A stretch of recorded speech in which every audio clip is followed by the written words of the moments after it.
हम जो थे वो टाइट्रेशन पढ़ रहे थे। उसमें हमने स्टार्ट में देखी थी जी एसिड बेस टाइट्रेशन। ये हमने कंप्लीट कर लिया था इसमें। फिर हमने इसके बाद देखी थी नॉन एक्वस टाइट्रेशन। और इसके बाद कल हमने प्रेसिपिटेशन टाइट्रेशन जो थी उसको कवर किया है। ठीक है जी। प्रेसिपिटेशन टाइट्रेशन हमने देखी। फिर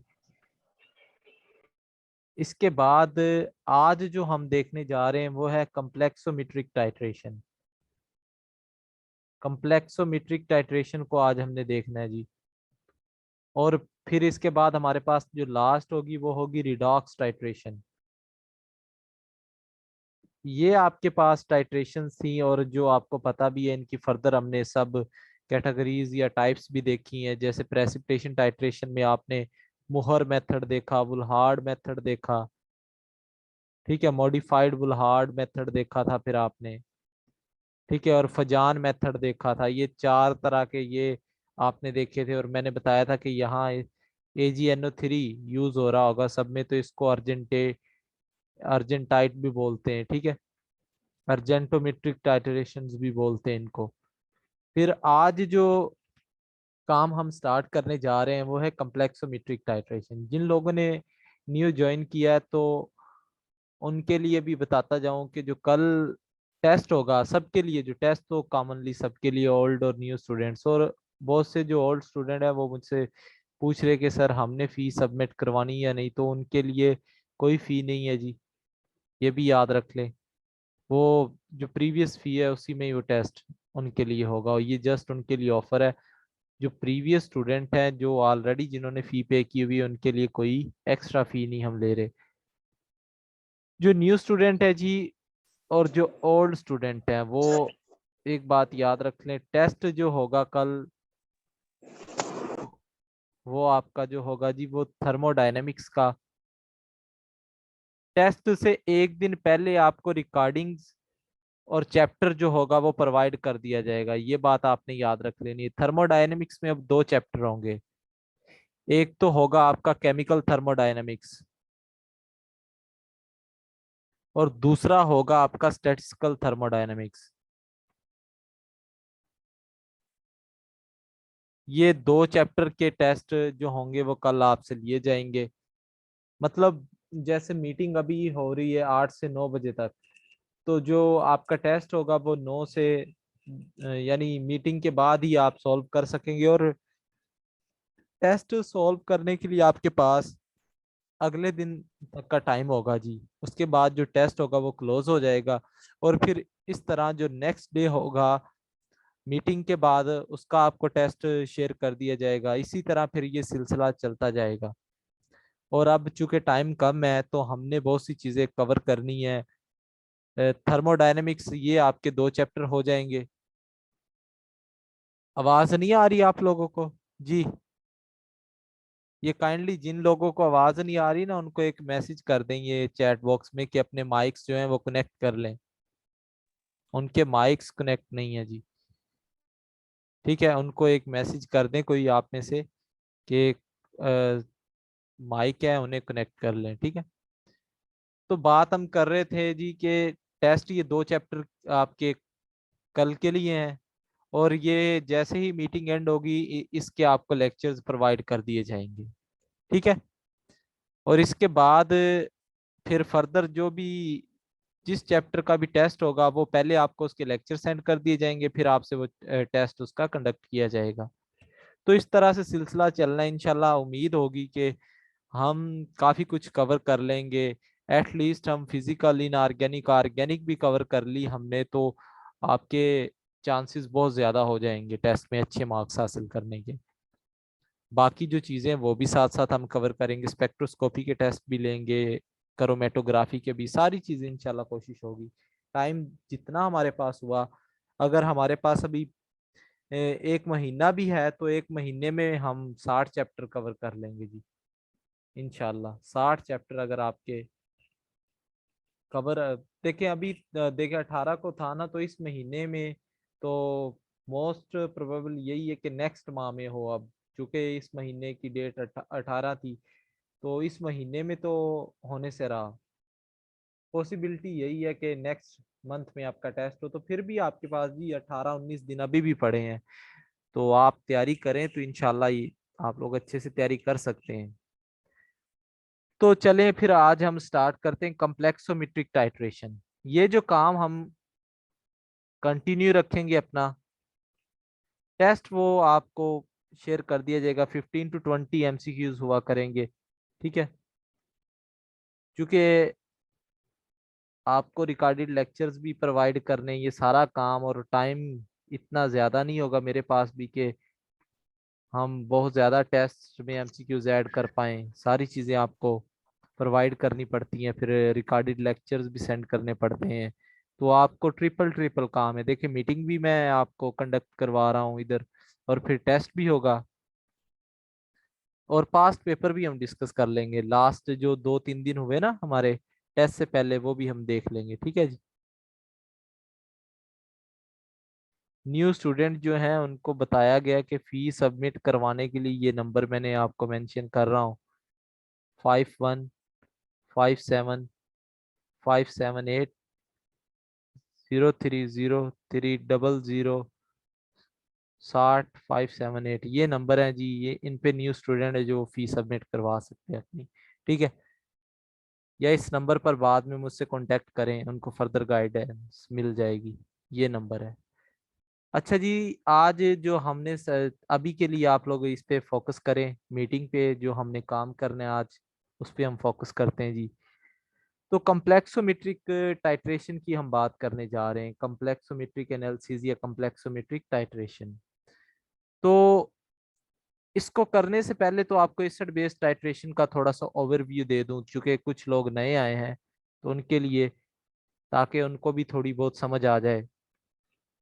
देखिए ये तो हम ब्यूरेट लेते हैं, और ब्यूरेट में हम स्टैंडर्ड सोल्यूशन लेते हैं। स्टैंडर्ड सोल्यूशन वो सोल्यूशन होता है जिसकी मोलेरिटी हमें नाउन होती है, जो हाइग्रोस्कोपिक नहीं होता, यानी मॉइस्चर को एब्जॉर्ब नहीं करता, जैसे ऑक्सालिक एसिड हो गया, ठीक है। ये हम यहाँ पे सोल्यूशन ले लेते हैं, और नीचे हम, और इसको हम कहते हैं टाइट्रेंट। क्या बोलते हैं? टाइट्रेंट।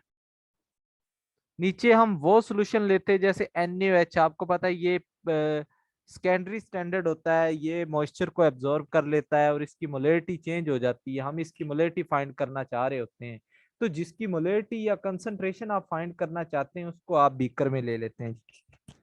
उसको आप कहाँ ले लेते हैं? बीकर में ले लेते हैं। ऊपर से आप क्या करते हैं, आप और साथ कोई इंडिकेटर भी ऐड कर देते हैं, क्योंकि आपको इंडिकेशन भी तो चाहिए। तो यहाँ कोई ना कोई इंडिकेटर आप ऐड कर देंगे। अब दो पॉइंट्स होते हैं हमारे पास, एक को आप कहते हैं इक्विवेलेंट पॉइंट। ये चीजें वैसे मैंने बताई हुई है, जो लोग नए हैं उन्होंने ज्वाइन किया उनके लिए मैं दोबारा से रिपीट कर दूंगा। इक्विवेलेंट पॉइंट, और एक होता है एंड पॉइंट। देखिए इक्विवेलेंट नाम जो है निकला, ये इक्वल से है। मतलब जब आपके H पॉजिटिव आयन की कंसंट्रेशन बराबर हो जाएगी OH आयन की कंसंट्रेशन के, यानी 100 अगर ये H पॉजिटिव ऊपर से नीचे आए हैं तो 100 ही OH होंगे सॉल्यूशन में डेफिनेटली, तभी कलर चेंज होता है। तो इसको आप बोलते हैं इक्विवेलेंट पॉइंट। अब देखिए ये तो हो गया इक्विवेलेंट पॉइंट। अब इंडिकेशन जो पॉइंट होता है उसको एंड पॉइंट भी बोलते हैं। कैसे जी? अब जब एक एक्स्ट्रा एच आता है ना नीचे, अब ये जो एक्स्ट्रा एच आता है ये क्या करता है, ये इंडिकेटर के साथ रिएक्शन करता है, और इंडिकेटर के साथ रिएक्शन करने के बाद ये कलर्ड सॉल्यूशन दे देगा। अगर कलर नहीं दे रहा तो कलरलेस दे देगा। दोनों में से एक सूरतें होंगी, एक सूरत होगी दोनों में से। तो एक्स्ट्रा जब एक एच आता है जो इंडिकेटर के साथ रिएक्शन करता है, तब इंडिकेशन पॉइंट आपको या एंड पॉइंट मिलता है। मतलब क्या हुआ कि ये 100 थे, अगर 101 हाइड्रोजन पॉजिटिव हो और OH नेगेटिव 100 हो, तब हम क्या कहेंगे? एंड पॉइंट आ गए। यानी एक एक्स्ट्रा H जो होगा वो इंडिकेट करता है एक्चुअल में कि आपका एंड पॉइंट आ गया है। एक जो एक्स्ट्रा पॉइंट होता है, ये बात आपने नोट कर लेनी है।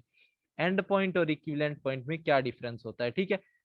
तो आपको पता है ऊपर आप क्या लेते हैं, नॉन मोलरिटी का सोल्यूशन। मैं कहता हूं 1 मोलर सोल्यूशन ले लिया मैंने, ऑक्सालिक एसिड का।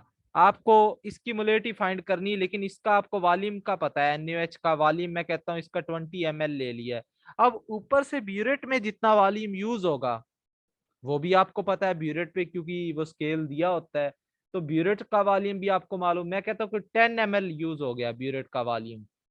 तो अब आपके पास तीन चीजें नाउन हो गई हैं, एक चीज आपको नहीं पता, तो आप फार्मूला लगाएंगे, dilution formula M1V1 is equal to M2V2। तो अब यहाँ पर ये जो मेरी लेफ्ट साइड है, ये आपको चीजें जो है ये मालूम है। यहाँ पर जो राइट साइड है उसमें सिर्फ वॉल्यूम मालूम है और मोलेरिटी आपने फाइंड करनी है। अब यहाँ पे वैल्यूज पुट कर सकते हैं। मैंने आपको कहा कि M1 1 है और V1 कितना है जी आपके पास, वो 10 यूज हुआ है। तो 10 इंटू 10 ये आपका इक्वल हो जाएगा, चले। और M2 आपने फाइंड करना है और 20 यहाँ पर नीचे आकर डिवाइड हो जाएगा। तो आपका ये सोल्यूशन कितने मोलर का हो जाएगा जी, 0.5 मोलर का। यानी ऑक्सालिक एसिड की जो मोलरिटी थी वो 1 मोलर थी, जबकि जो आपके पास NaOH का सोल्यूशन है ये कितने मोलर का है, 0.5 मोलर का। तो ये सारा प्रोसीजर था एसिड बेस्ड टाइट्रेशन का, जो मैंने आपको रिवाइज करवा दी है। अब चूंकि ये बात आगे थोड़ी बहुत इस्तेमाल होनी थी कम्प्लेक्सोमेट्रिक टाइट्रेशन में, तो उसके लिए मैंने इसे बताना मुनासिब समझा। अपने माइक ऑफ रखा करें जी काइंडली, कम्प्लेक्सोमेट्रिक टाइट्रेशन की हम बात करते हैं। अच्छा, पहले तो आपको ये पता हो ना कम्प्लेक्स क्या चीज होती है।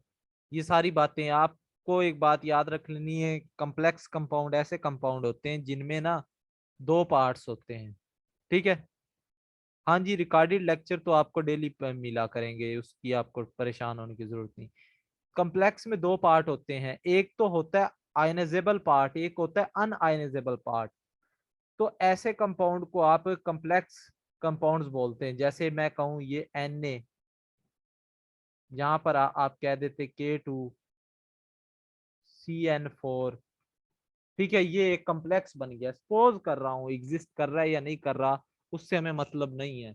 अब जब आप इसको वाटर में ऐड करते हैं ना, तो ये दो पोर्शन इसके बन जाएंगे, एक Na का और यहाँ पर K2CN4 के ऊपर नेगेटिव चार्ज आ जाएगा। तो ये आपका देखें, ये स्क्वायर ब्रैकेट होती है, ये आयनाइज नहीं होती। जो स्क्वायर के बाहर आयन होते हैं वो आयनाइजेबल होते हैं, ये याद रखें। और जो आयनाइजेबल होते हैं उनको आयनाइजेबल वैलेंसी भी बोल देते हैं आप, ठीक है। तो जो स्क्वायर के बाहर होते हैं वो आयनाइज्ड नहीं होते, ये आपने दो बातें याद रख लेनी है। जैसे आप सिंपल कोई भी साल्ट होते हैं ना, ये भी जैसे NaCl ले रहे हैं, अब वाटर में डालेंगे तो Na भी आयनाइज हो जाता है और क्लोराइड भी, यानी पूरा कंपाउंड ही आयनाइज हो जाता है। जैसे मैं अगर आपको कहूँ कि कोई भी साल्ट ले रहे हैं, K2SO4 Al2SO4 thrice dot 24 water molecule. अब इसको वाटर में ऐड करेंगे, डबल साल्ट होता है ना, पोटाशियम का फार्मूला है, तो डबल साल्ट होता है, तो ये वाटर में सारे के सारे आयंस में टूट जाएंगे। एक्चुअल में डबल साल्ट है ये, तो ये सारे के सारे आयंस जो होंगे अलग हो जाएंगे, एल्यूमिनियम अलग बन जाएगा, ठीक है। तो वाटर तो एज सच आपको पता है आयनाइज्ड फॉर्म में ही है, ऑलरेडी वाटर प्रेजेंट होता है उसमें। तो जो डबल साल्ट होते हैं वो सारे के सारे आयन टूट जाते हैं, लेकिन कम्प्लेक्स में क्या होता है कि स्क्वायर ब्रैकेट और जो बाहर वाला हिस्सा होता है जस्ट वो आयनाइज होते हैं, जो स्क्वायर के अंदर चीजें होती वो आयनाइज नहीं होती, ठीक है। तो ऐसे कंपाउंड कौन से होंगे, कम्प्लेक्स कंपाउंड होंगे। एक्चुअली में ये कोऑर्डिनेशन केमिस्ट्री में पढ़ा चुका हूँ, तो इसलिए मैं इसकी डिटेल में नहीं जा रहा जी। कोऑर्डिनेशन केमिस्ट्री के तकरीबन हमने 10 से 12 लेक्चर लिए हैं, वो सारी डिटेल में पढ़ा दिए। जब उसके टेस्ट की बारी आई तो इंशाल्लाह वो लेक्चर्स भी आपको मिल जाएंगे। तो ये जस्ट आपको समझाने की खातिर था, ठीक है। अब देखें, इसमें दो तरह के कंपाउंड होते हैं, एक को आप लिगेंड बोल देते हैं और एक को आप मेटल, ठीक है। या ये आपका लेविस एसिड होता है और जो लिगेंड होता है ये लेविस बेस होता है, ठीक है। आवाज नहीं आ रही आप लोगों को जी? सर आ रही है। सर आवाज तो आ रही है। जिन लोगों को आवाज नहीं आ रही ना, वो दोबारा से मीटिंग ज्वाइन करें।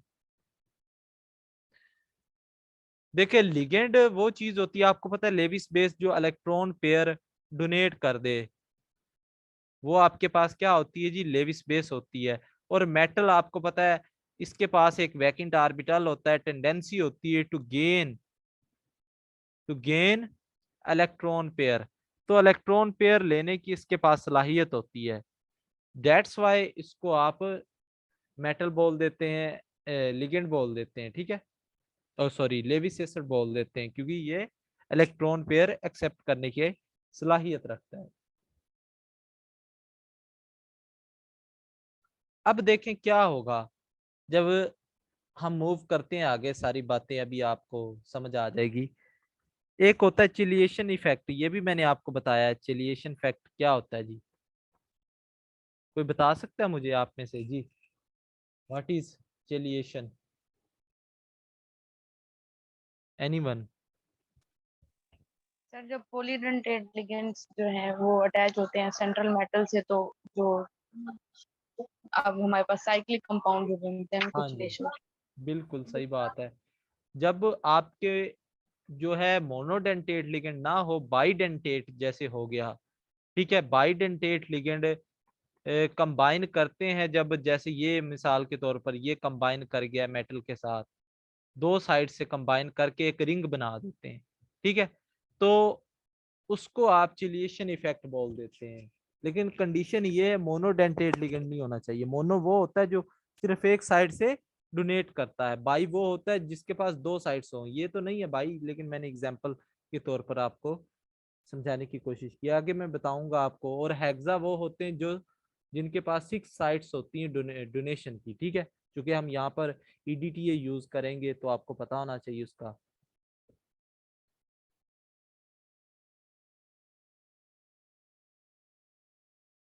अच्छा, जो ये आपका है कम्प्लेक्सोमेट्री होती है, ये वॉल्यूमेट्रिक एनालिसिस की फॉर्म है। इसमें भी आप वॉल्यूमेट्रिक एनालिसिस करवा रहे होते हैं, ठीक है जी, वॉल्यूमेट्रिक एनालिसिस करवा रहे हैं इसमें आप। और इसमें प्रोसीजर सेम है जो एसिड बेस वाला हम करके आए हैं, ठीक है। यहाँ पे मैं आपको रफ सा आइडिया दे देता हूँ, देखें।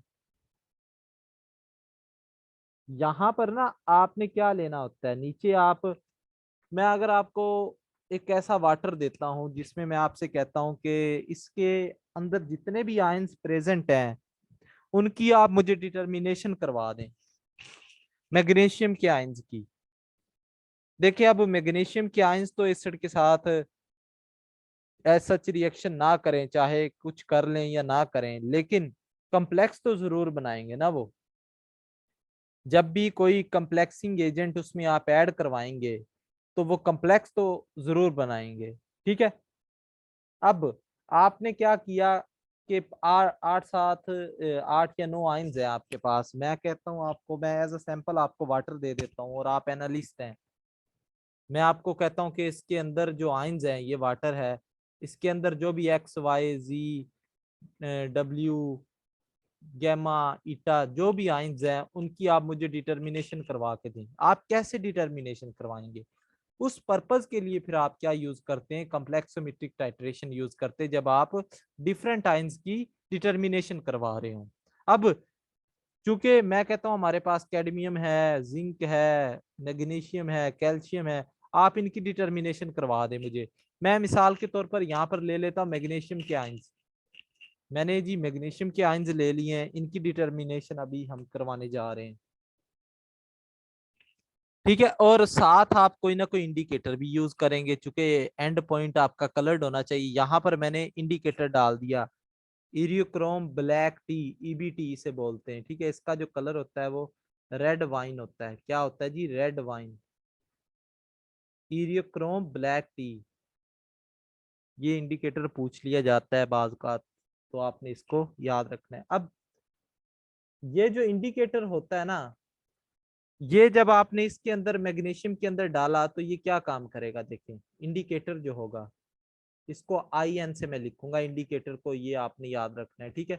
इंडिकेटर जो होता है ये मेटल आयन के साथ कंबाइन करता है जो मेटल आपका प्रेजेंट था, और ये कम्प्लेक्स बना लेता है, मेटल इंडिकेटर कम्प्लेक्स। क्या बना लेता है? Metal indicator complex. और इसका जो कलर होगा वो रेड वाइन होगा। क्या होगा? Red wine. अब ये कम्प्लेक्स वीक होता है, याद रखें मेटल और इंडिकेटर के दरमियान जो अट्रैक्शन होती है वो वीक होता है कम्प्लेक्स। और इनका जो KF होता है, फॉर्मेशन कांस्टेंट। फॉर्मेशन कांस्टेंट क्या होता है? जैसे इक्विलिब्रियम कांस्टेंट होता है ना, किसी भी चीज की स्टेबिलिटी बताता है इक्विलिब्रियम कांस्टेंट, कि रिएक्शन प्रोडक्ट की साइड पे स्टेबल है या रिएक्टेंट की साइड पे ज्यादा स्टेबल है। तो वैसे ही ये जो आपका होता है फॉर्मेशन कांस्टेंट, ये आपको स्टेबिलिटी बता रहा होता है कि जो आपका रिएक्शन या जो कॉम्प्लेक्स बना है रिएक्शन के नतीजे में, वो आपका स्टेबल बना है या लेस स्टेबल बना है। मिसाल के तौर पर अगर ये माइनस में है, 10⁻⁻5 आ गया तो कॉम्प्लेक्स स्टेबल नहीं है। अगर ये वैल्यू 10⁻2 है तो कॉम्प्लेक्स स्टेबल, यानी 1 से ग्रेटर है तो कॉम्प्लेक्स स्टेबल है। अगर 1 से लेस है तो ये आपका कॉम्प्लेक्स स्टेबल नहीं होगा। ये बात आपने याद रखनी। ये फॉर्मेशन कांस्टेंट होता है जी, जो कि फॉर्मेशन बताता है। ठीक है जी। अच्छा, तो ये तो कॉम्प्लेक्स बन गया इसका। अब आप ऊपर से क्या करते हैं, ब्यूरेट में आप स्टैंडर्ड सॉल्यूशन ले लेते हैं EDTA का। EDTA बेसिकली एक हेक्साडेंटेट लिगेंड होता है, और ये कम्प्लेक्सिंग एजेंट होता है। ये क्या होता है? कम्प्लेक्सिंग एजेंट होता है, ये आपने याद रखना है। और इसके पास 6 साइट्स होती है डोनेशन के लिए। अब चूंकि आपका सॉल्यूशन था, इसमें मैग्नीशियम के आयंस प्रेजेंट थे। अब आप चाहते थे जी कि इस मैग्नीशियम के आयन की हम डिटर्मिनेशन करवा सकें। आपने देखा कि इसमें इंडिकेटर भी है, और इंडिकेटर ने मिलकर मेटल इंडिकेटर कम्प्लेक्स बनाया हुआ है, और उसका जो कलर है रेड वाइन है। ऊपर से आप क्या डाल रहे हैं? EDTA डाल रहे हैं। आहिस्ता आहिस्ता से वो add up, drop wise add करते जा रहे हैं, करते जा रहे हैं। एक वक्त आएगा, एक वक्त जरूर आएगा कि जब इस कलर का जो कम्प्लेक्स होगा वो चेंज हो जाएगा। जो कलर होगा इस कम्प्लेक्स का वो चेंज हो जाएगा। आल्दो जो कम्प्लेक्स है वो भी चेंज हो जाएगा। कैसे? इसका जब कलर ब्लू हो जाएगा तो आप समझ जाइएगा कि आपका एंड पॉइंट आ गया। क्या आ गया जी? एंड पॉइंट आ गया। अब देखें, पहले कौन सा कम्प्लेक्स था? मेटल इंडिकेटर कम्प्लेक्स था। अब मैंने आपको एक बात बताई थी, ये कम्प्लेक्स जो होता है वीक होता है। अब जैसे ही आप EDTA डालते हैं, इसके अंदर जैसे ही आप EDTA डालते हैं, तो EDTA क्या करता है? ये हाईली स्टेबल कम्प्लेक्स बना लेता है मेटल के साथ, और जो आयंस होते हैं आपके इंडिकेटर के वो सेपरेट होना शुरू हो जाते हैं। वो क्या होना शुरू हो जाते हैं जी? सेपरेट होना शुरू हो जाते हैं। इंडिकेटर जो होता है वो आपका ये सेपरेट हो गया है, और यहाँ पर आपका जो कलर होगा वो ब्लू हो जाता है, और इससे आपको जो एंड पॉइंट डिटरमाइन हो जाता है। तो कलर चेंज क्या आता है यहाँ पर? कोई बता सकता है मुझे जी? What is colour change? अगर हम देखें इंडिकेशन में, स्टार्ट में कलर क्या था और एंड में क्या था? जी बताएं, क्या कलर चेंज हुआ है यहाँ पर?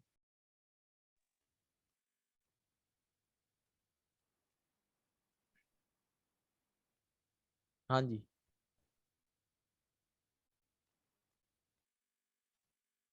पहले कलर क्या था? Red red wine wine two और ब्लू। अब ब्लू। हाँ जी, ब्लू। ठीक है, तो कलर जो चेंज हुआ है आपका वो रेड वाइन से ब्लू हो गया है। ठीक है, ये बात आपने याद रख लेनी है जब भी आप डिटर्मिनेशन करवा रहे हैं इरियोक्रोम ब्लैक टी के साथ। ठीक है, अब डिटेल में बात कर लेते हैं। यहाँ पर फिर आप M1V1 का फार्मूला यूज करेंगे, M2V2, और अपना जो आपने कम्प्लेक्स लिया था उसका आपको नाउन है वैल्यूज, और जो आपका आइंस हैं सॉल्यूशन में उनकी आप डिटर्मिनेशन करवा लेंगे इसकी मदद से जी।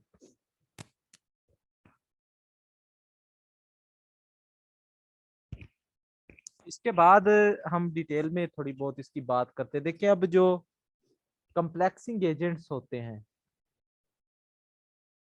कम्प्लेक्सिंग एजेंट्स जो होते हैं आपके पास, वो आपको मैंने ये बातें पढ़ाई हुई हैं। वैसे मोनोडेंटेट हो सकते हैं, बाई, ट्राई, पोली, फ्लेक्सीडेंटेट का भी मैंने आपको सारे कॉन्सेप्ट ये पढ़ाए हुए हैं, ठीक है।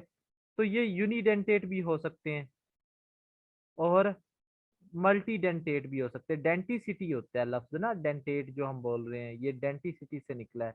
मतलब क्या है, मल्टी डेंटेट है ये भी। मतलब आपको बता दूं, डेंटासिटी का मतलब होता है number of lone pair donated to central metal atom, के सेंट्रल मेटल एटम को कितने लोन पेयर डोनेट हुए हैं उसको हम किसी भी जो आपके पास जो लिगेंड है उसकी डेंटासिटी बोल देंगे। अगर 2 हुए तो हम कहेंगे ये बाइडेंटेट है, अगर 3 हुए तो ट्राई, 6 हुए तो हेक्साडेंटेट हो जाएगा, ठीक है। जैसे कि ईडीटी है, ईडीटीए है, इसका स्ट्रक्चर अगर मैं आपको बनाकर दिखाऊं, इथाइलिन डाई अमाइन टेट्रा एस्टीटेट, ठीक है, टेट्रा एस्टिक एसिड। तो ये आपने याद रखना है। इसका स्ट्रक्चर देखें जी,